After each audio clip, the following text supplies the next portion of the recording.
Hello and welcome to Final Prep Recap Corner.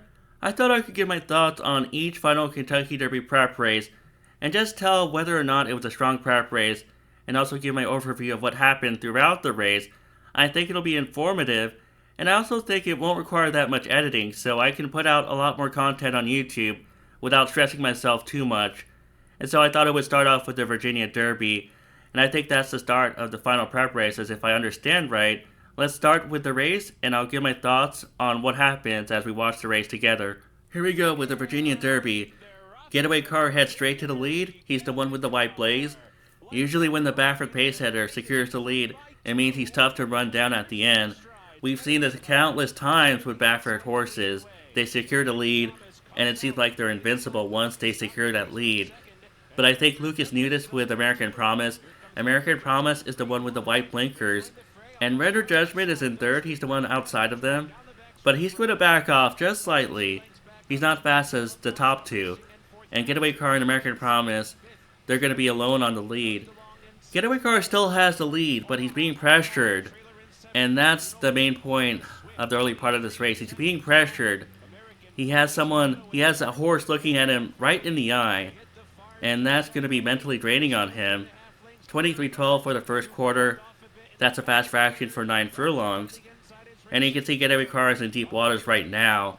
American Promise is starting to take over.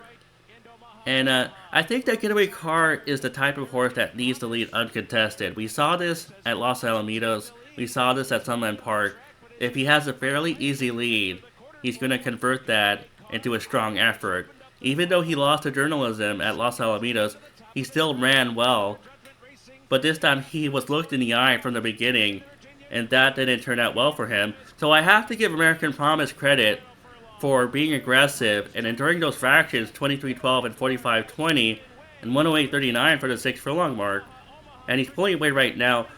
What I don't like is how the field bunches up at the end, and I question who he beat besides Getaway Car, who wasn't the same when he didn't have his uncontested lead. I don't like how the second, third, and fourth were all within the neck of each other. And putting away Getaway Car is one thing. Putting away Rodriguez, East Avenue, and Citizen Bull might be another thing. And we can see from Render Judgment's next race and Omaha's next race that the field wasn't that strong. We see that Render Judgment finished 5th in the Bluegrass Stakes. And we see that Omaha ran in the Wood Memorial, and he was 9th in that race. So I question who did American Promise beat in the Virginia Derby. I don't think he's the horse for me in the Kentucky Derby. I think the pace will be too much for him.